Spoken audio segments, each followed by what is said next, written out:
Assalamualaikum warahmatullahi wabarakatuh. Halo semuanya, kami dari kelompok 3 kelas 96 akan mempresentasikan materi bab 6, yaitu bela negara dalam konteks Negara Kesatuan Republik Indonesia. Selamat menonton! A. Makna bela negara. Pengertian bela negara secara umum. Susunan konsep patriotisme seseorang atau sebuah kelompok dari suatu negara dalam kepentingan untuk mempertahankan eksistensi negara tersebut. Pengertian bela negara menurut Undang-Undang Nomor 3 Tahun 2002. Sikap dan perilaku warga negara yang dijiwai oleh kecintaannya kepada NKRI yang berdasarkan Pancasila dan Undang-Undang Dasar 1945 dalam menjalin kelangsungan hidup bangsa dan negara yang utuh. Membela negara dibagi menjadi dua, yaitu secara fisik dan secara non-fisik. Membela negara secara fisik dapat diartikan sebagai usaha pertahanan menghadapi serangan agresi dari pihak yang mengancam keberadaan negara tersebut. Contohnya seperti ikut berperan melawan pemberontakan atau penjajah dan berpartisipasi dalam kemiliteran. Sedangkan konsep membela negara secara non-fisik dapat diartikan sebagai upaya untuk berperan aktif dalam memajukan bangsa dan negara melalui proses peningkatan nasionalisme untuk menumbuhkan rasa cinta pada tanah air. Contohnya seperti meningkatkan kesadaran dan kepatuhan terhadap undang-undang dan peraturan berlaku dan berperan aktif dalam memajukan bangsa dan negara melalui pendidikan. Pasal-pasal yang menyangkut pada makna bela negara. Pasal 27 ayat 3 Undang-Undang Dasar Negara Republik Indonesia tahun 1945. Pada pasal ini dijelaskan bahwa setiap warga negara itu memiliki hak dan kewajiban dalam upaya pembelaan negara. Pasal 9 ayat 1 Undang-Undang Nomor 3 Tahun 2002. Setiap warga negara berhak dan wajib ikut serta dalam upaya bela negara yang diwujudkan dalam penyelenggaraan pertahanan negara. John F. Kennedy mengungkapkan bahwa jangan tanyakan apa yang dapat dilakukan oleh negaramu untukmu, tapi tanyakan apa yang bisa kamu lakukan untuk negaramu. Kesimpulannya, bela negara adalah kesediaan untuk memberikan sesuatu tanpa pamrih atau kerelaan berkorban untuk bangsa dan negara sebagai sebuah tindakan untuk melindungi, mempertahankan, serta memajukan bangsa. B. Peraturan perundang-undangan yang mengatur bela negara. 1. Undang-Undang Dasar Negara Republik Indonesia tahun 1945. Yang pertama, itu ada pasal 27 ayat 3, yaitu tentang bela negara. Yang kedua, ada pasal 30 ayat 1, yaitu tentang warga negara yang wajib ikut serta dalam usaha pertahanan dan keamanan negara. Yang ketiga, ada pasal 30 ayat 2, yaitu tentang usaha pertahanan keamanan negara. Yang keempat, ada pasal 30 ayat 3, yaitu tentang Tentara Nasional Indonesia. Yang kelima, ada pasal 30 ayat 4, yaitu tentang Kepolisian Negara Republik Indonesia. Dan yang terakhir, yang keenam, ada pasal 30 ayat 5, yaitu tentang susunan, kedudukan, hubungan, dan kewenangan Tentara Nasional Indonesia dalam melaksanakan tugas, termasuk syarat-syarat keikutsertaan warga negara. 2. Ketetapan MPR. A. Ketetapan MPR RI nomor 4 atau MPR atau 2000 tentang pemisahan TNI dan Kepolisian Negara Republik Indonesia. Peran dan fungsi sebagai berikut. 1. TNI adalah alat negara yang berperan dalam pertahanan negara. 2. Kepolisian Negara Republik Indonesia adalah alat negara yang berperan dalam memelihara keamanan. 3. Dalam hal terdapat keterkaitan kegiatan pertahanan dan kegiatan keamanan TNI dan warga negara Republik Indonesia harus bekerjasama dan saling membantu. B. TAP MPR RI nomor 7 MPR tahun 2000 tentang peran Tentara Nasional Indonesia dan peran Kepolisian Negara Republik Indonesia.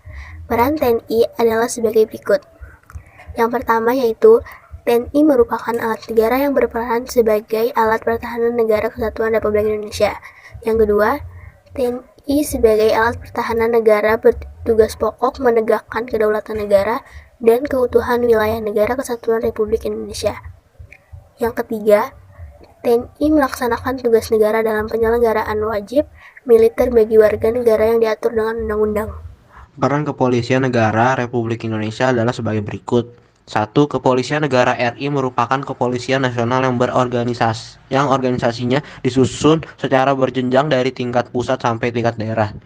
2. Dalam menjalankan perannya, Kepolisian Negara Republik Indonesia wajib memiliki keahlian dan keterampilan secara profesional.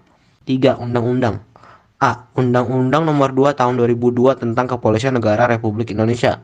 B. Undang-Undang Nomor 3 Tahun 2002 tentang Pertahanan Negara. C.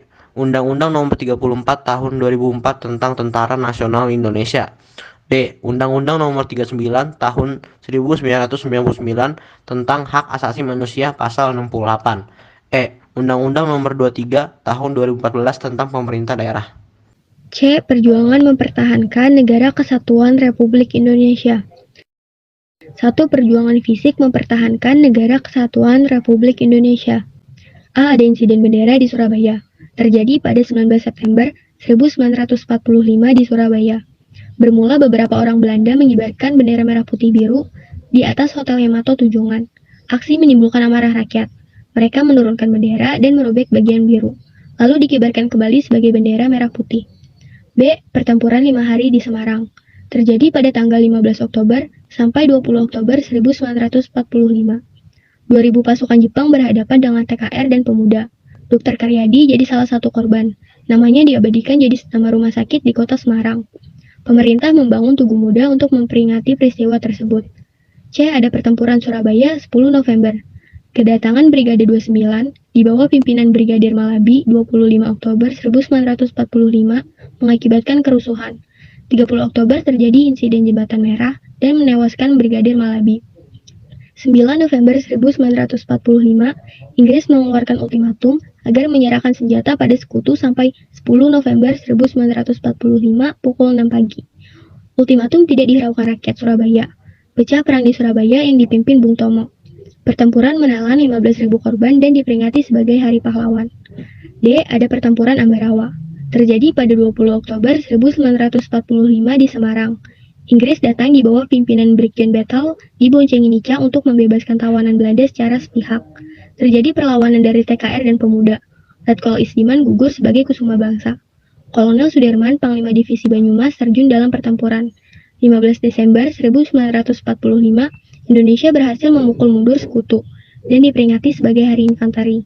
18 Desember 1945, Kolonel Sudirman diangkat jadi Panglima Besar TKR dan berpangkat jenderal. E. Pertempuran Medan Area. Tentara Inggris sekutu diboncengi NICA di bawah pimpinan Brigadir Jenderal T.D. Kelly mendarat di Medan pada 9 Oktober 1945. 13 Oktober 1945, awal perjuangan bersenjata Medan Area Indo-Belanda. Sekutu mengeluarkan maklumat melarang rakyat membawa senjata dan menyerahkan semua senjata kepada sekutu. Pertempuran terjadi di daerah lain di seluruh Sumatera. Bandung Lautan Api. Pada 21 November 1945, Sekutu mengeluarkan ultimatum 1 agar Bandung bagian utara dikosongkan pihak Indonesia selambatnya pada 29 November 1945 dengan alasan menjaga keamanan. Ultimatum tidak diindahkan pejuang RI. Pada 23 Maret 1946, ultimatum 2 dikeluarkan supaya tentara RI mengosongkan seluruh kota Bandung. Sebelum keluar, pejuang RI menyerang markas Sekutu dan membumi hanguskan Bandung bagian selatan. Ismail Marzuki mengabadikannya dalam sebuah lagu Halo Halo Bandung untuk mengenang peristiwa tersebut. G. Pertempuran Margarana. Pertempuran Indonesia-Belanda 20 November 1946 yang dipimpin oleh Kepala Divisi Sunda Kecil Kolonel I Gusti Ngurah Rai.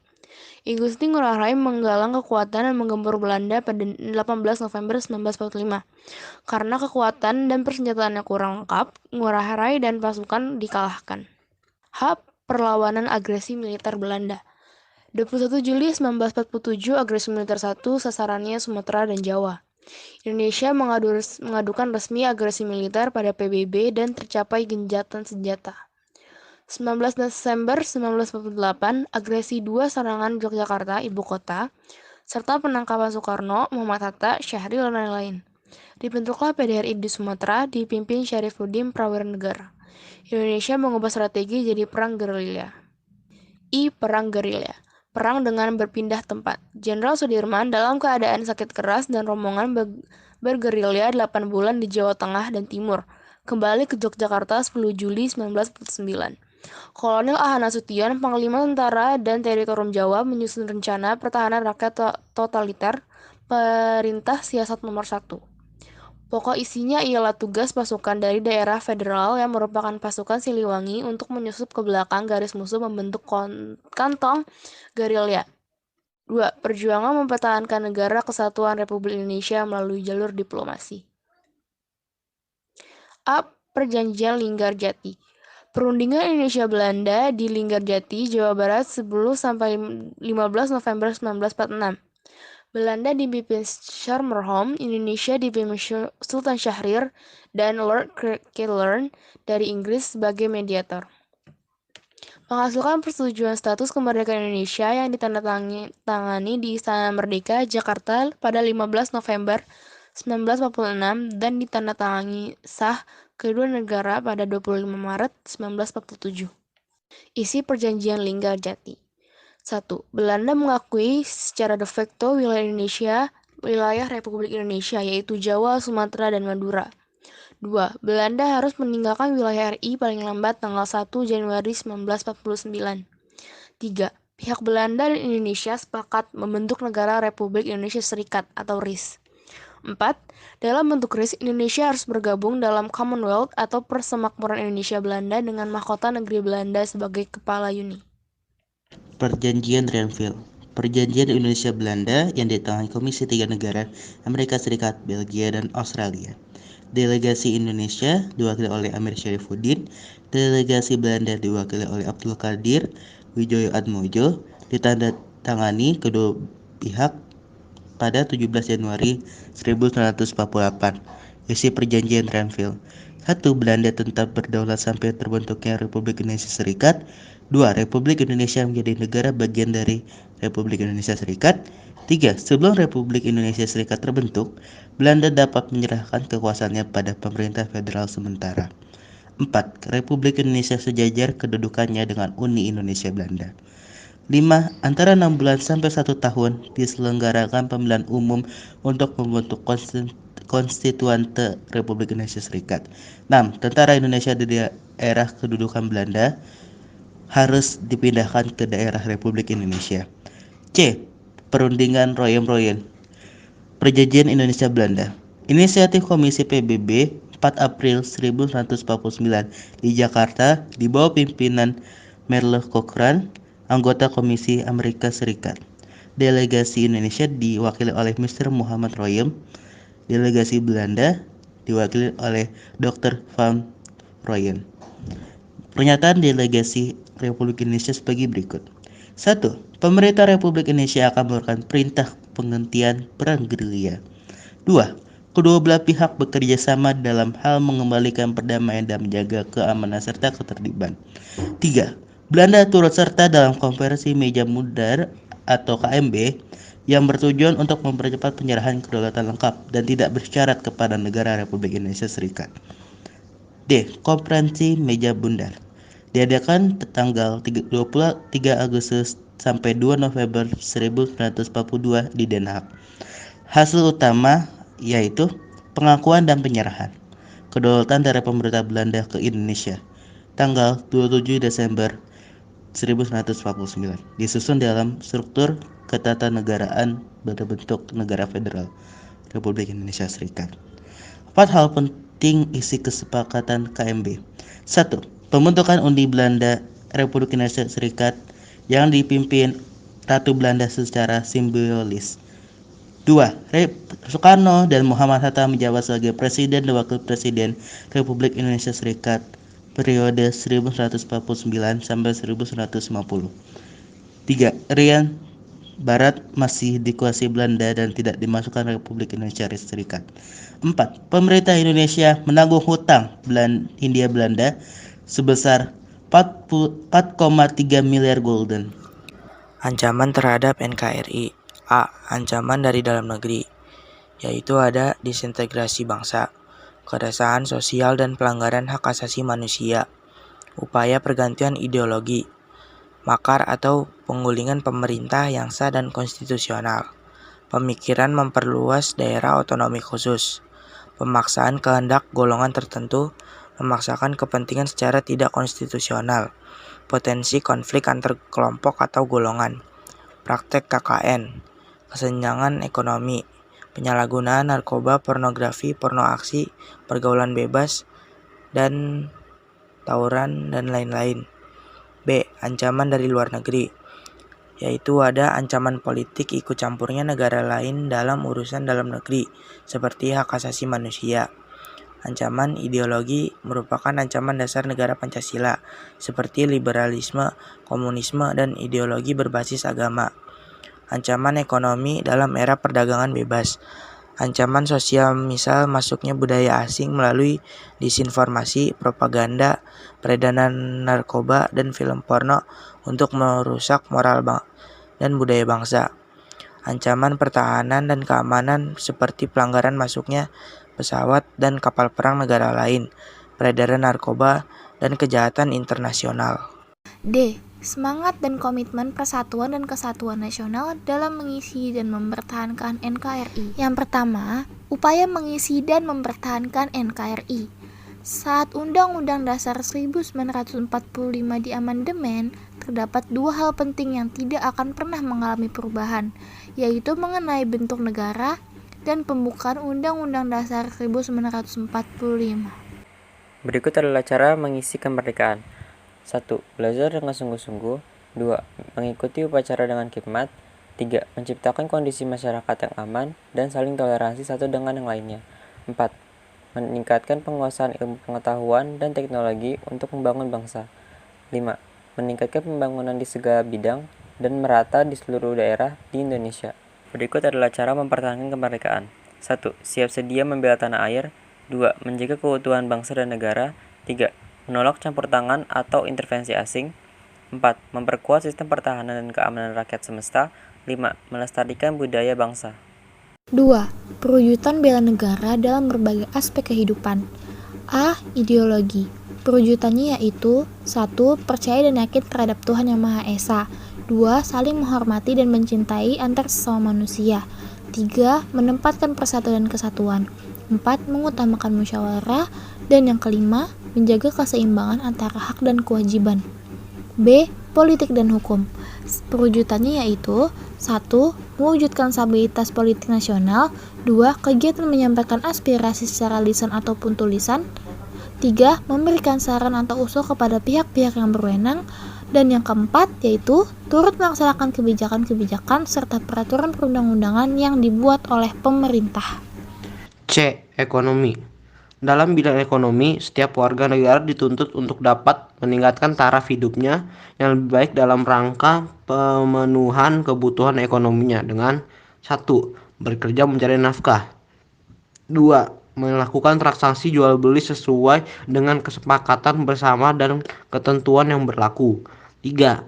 Mengembangkan usaha kecil, menengah, dan koperasi agar lebih efisien, produktif, dan berdaya saing. D. Sosial budaya. Kita dituntut harus mewujudkan kehidupan masyarakat yang berbineka tunggal ika dengan 1. Mempererat hubungan baik antar warga masyarakat. 2. Memberikan bantuan kepada warga masyarakat yang tertimpa musibah bencana alam, mengalami kemiskinan, anak-anak jalanan, orang-orang cacat, orang-orang lanjut usia atau jompo. Yang ketiga, mengembangkan bakat dan kemampuan masing-masing sehingga dapat mengembangkan dan membawa harum nama baik daerahnya maupun bangsa. Yang keempat, melestarikan adat istiadat dan budaya daerah. Dan yang kelima, memelihara dan melestarikan lingkungan. E. Pertahanan dan keamanan. Melakukan kegiatan sistem keamanan lingkungan atau Siskamling di wilayahnya masing-masing. Perlindungan masyarakat atau RATIH. Kegiatan RATIH meliputi pertahanan sipil atau Hansip, perlawanan rakyat atau Wanra, keamanan rakyat atau Kamra, dan resimen mahasiswa atau Menwa. Tugas TNI. 1. Melaksanakan kebijakan pertahanan negara untuk mempertahankan kedaulatan negara, keselamatan wilayah, melindungi kehormatan dan keselamatan bangsa. 2. Melaksanakan operasi militer selain perang, dan ikut serta secara aktif dalam tugas pemeliharaan perdamaian regional dan internasional. Berikut adalah peran Polri. 1. Memelihara keamanan dan ketertiban masyarakat. 2. Menegakkan supremasi hukum. 3. Memberikan perlindungan, pengayoman, dan pelayanan kepada masyarakat dalam rangka terpeliharanya keamanan dalam negeri.